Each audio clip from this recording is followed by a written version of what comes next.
ओल्या नारळाची पाकातील खुसखुशीत पुरी. लहानगे असोत वा मोठे, प्रत्येकाला खायला फारच आवडते. बनवायला अतिशय सोपी घरगुती साहित्यांमध्ये सणावाराची आणि मधल्या वेळेची भूक भागवण्याकरिता भरपूर दिवस टिकणारी ही खुसखुशीत पुरी कशी बनवायची आज हे आपण आजच्या व्हिडिओमध्ये जाणून घेणार आहोत. या पुऱ्या छान अशा टम्म गुबगुबीत फुलण्याकरिता, खुसखुशीत होण्याकरिता आणि पाकात घालून देखील अजिबात नरम न पडू नये याकरिता कोणकोणत्या टिप्स वापरायच्या, कोणतं साहित्य योग्य प्रमाणात घ्यायचं ज्यामुळे पदार्थही छान होईल, जास्त काळापर्यंत टिकेल आणि पहिल्याच प्रयत्नात अचूक होईल, हेच मी या रेसिपीमध्ये सांगितलं आहे. त्यामुळे व्हिडिओ शेवटपर्यंत नक्की बघा. चला तर मग लगेच रेसिपीला सुरुवात करूयात. तर या खुसखुशीत पाकातील पुऱ्या बनवण्याकरिता सर्वात अगोदर आपल्याला लागणार आहे ओला नारळ.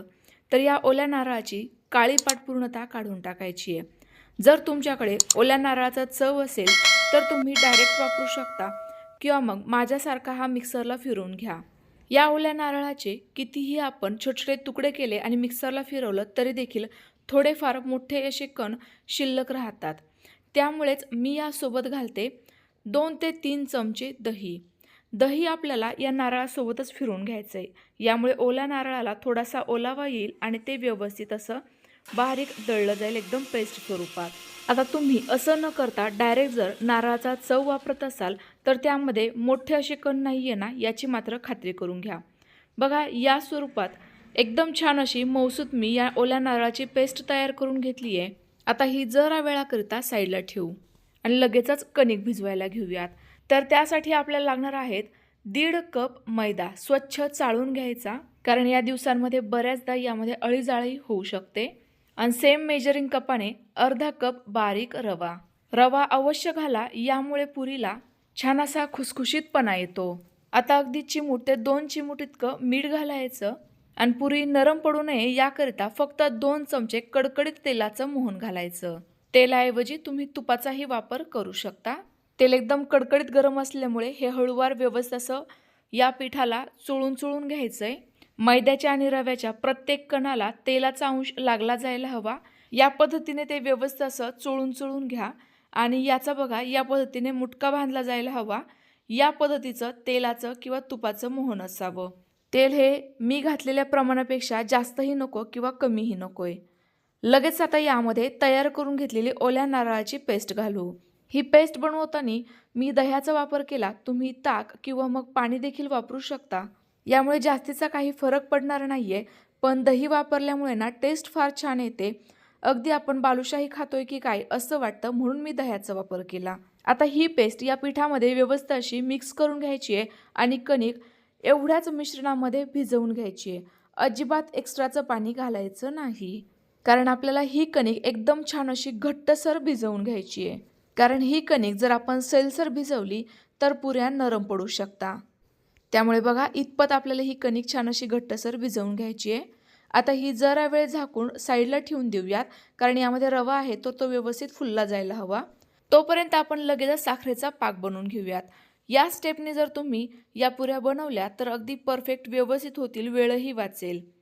आता 1 कप साखर घेतली, त्याकरिता अर्धा कप पाणी घ्यायचं. अगदी योग्य प्रमाण आहे. साखरेच्या पाकाचं देखील पाक अजिबात शिल्लक राहणार नाही किंवा कमीही पडणार नाही. आता ही साखर आपल्याला पूर्णतः विरघळून घ्यायची आहे आणि साखर विरघळल्यानंतर ज्या वेळेला या पाकाला छान अशी खळखळून उकळी येईल ना, त्यावेळेला 4 ते 5 केसर काढी, थोडासा आवडत असल्यास खाण्याचा केशरी रंग आणि अर्ध्या लिंबाचा रस घालायचा. लिंबाचा रस घातल्यामुळे पाकाचं साखरेत रूपांतर होणार नाही. आता जरा वेळ हे व्यवस्थित असं मिक्स करून घ्यायचं आणि पुन्हा एकदा थोडीशी हलकीशी उकळी काढून घ्यायची. आपल्याला बघा, या पाकाची 1 ताराची चाचणी तयार करून घ्यायची आहे. आपण जिलेबीसाठी किंवा बालुशाहीकरिता जसा पाक बनवतो ना, अगदी सेम पद्धतीचा, ना जास्त पातळ ना जास्त घट्टसर. बघा, हा पाक कसा चेक करायचा ते दाखवते. 2 बोटांमध्ये थोडासा पाक घ्यायचा, हाताला फुंकर घालायची आणि नंतर बोटं एकमेकांपासून वेगळे करायचे. बघा, या पद्धतीने हलकीशी तार तुटली जायला लागली की लगेच गॅस बंद करायचा, कारण यापेक्षा जर जास्त तार तुटली गेली तर पाकाचं साखरेत रूपांतर होऊ शकतं. आता हा पाक थंड होण्याकरिता साईडला ठेवून देऊ. तर एवढ्या वेळामध्ये बघा आपली कणिकही भिजली जाते. ही अजून थोडीशी घट्टसर झाल्यासारखी जाणवतीये, पण आपण मळून मळून हलकीशी सॉफ्ट करून घेऊयात. बघा या स्वरूपाची आपली ही कणिक तयार झाली. आता याच्या आपल्याला 3 मोठ्या आकाराच्या पोळ्या तयार करून घ्यायच्या आहेत. यामुळे पुऱ्या देखील एकसारख्या आकाराच्या तयार होतील. आता यातील एक उंडा घेऊयात. हातावर थोडासा पसरट आकार देऊन घेऊ आणि लगेचच अजिबात कोरडं पीठ न वापरता ही मोठ्या आकाराची पोळी अलटपलट करून लाटून घेऊयात. बघा अलटपलट करूनच लाटा, कारण दोन्ही साईड एकसारख्या लाटल्या जायला हव्यात.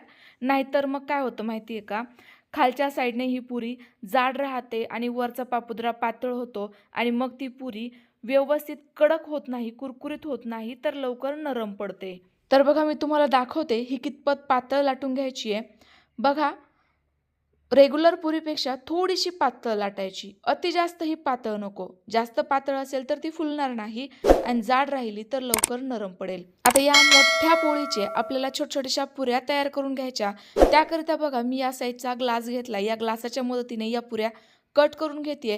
तुमच्याकडे जर एकदम मध्यम साईजचे छोटंसं झाकण असेल ना, तर त्या झाकणाच्या मदतीने देखील तुम्ही या पुऱ्या कट करून घेऊ शकता. किंवा एका बाईटमध्ये म्हणजेच एका घासामध्ये ही पुरी खाता येईल ना, या आकाराची या पुऱ्या लाटून घेऊ शकता, कट करून घेऊ शकता. आता एक्स्ट्राची साईड पूर्णतः काढून टाकायची, ही पुन्हा एकदा गोल करायची आणि लाटून घ्यायची. तर बघा या पद्धतीने आपल्या पुऱ्या या तयार झालेल्या आहेत. संपूर्ण पुऱ्या तुम्ही एकाच वेळेला तयार करून नंतर तळल्या तरी देखील चालतात. आता या तळायच्या कशा ना ते बघूयात, कारण हेच महत्त्वाचं खास रहस्य किंवा महत्त्वाच्या टिप्स आहेत असं समजूयात. तर बघा ज्या वेळेला आपण पुरी टाकतोय त्यावेळेला तेल हे मध्यम गरम असावं, गॅस फुलच असावा.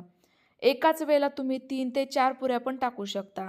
एक पुरी फुलली की लगेच दुसरी टाकायची, तिसरी टाकायची असं करायचं आणि लगेचच गॅस एकदम कमी करायचा. सुरुवातीला गॅस फुल ठेवल्यामुळे पुऱ्या टम्म मस्त अशा फुलतात आणि नंतर एकदम गॅस कमी केल्यामुळे या पुऱ्या छान अशा खुसखुशीत तळल्या जातात. तर बघा या पुऱ्यांना हलकासा असा डार्क रंग आला की मगच या तेलातून बाहेर काढायच्या.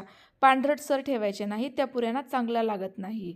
छान अशा खरपूस रंगावर तळायच्या बघा या पद्धतीने.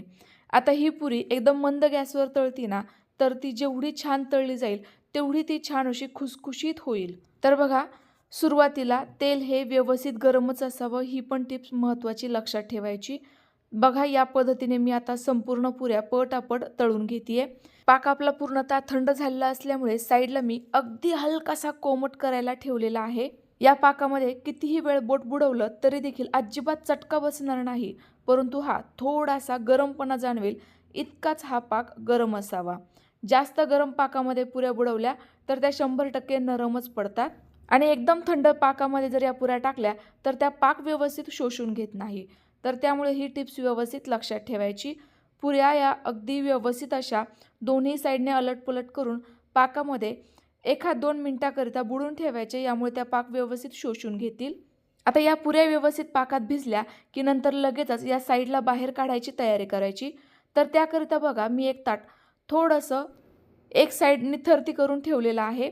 बघा एका साईडने हलकं छोटंसं झाकण ठेवायचं, म्हणजे मग काय होतं ना, एक्स्ट्राचा जो पाक या पुरीसोबत आलेला आहे तो व्यवस्थित ताटाच्या खाली निथळला जातो.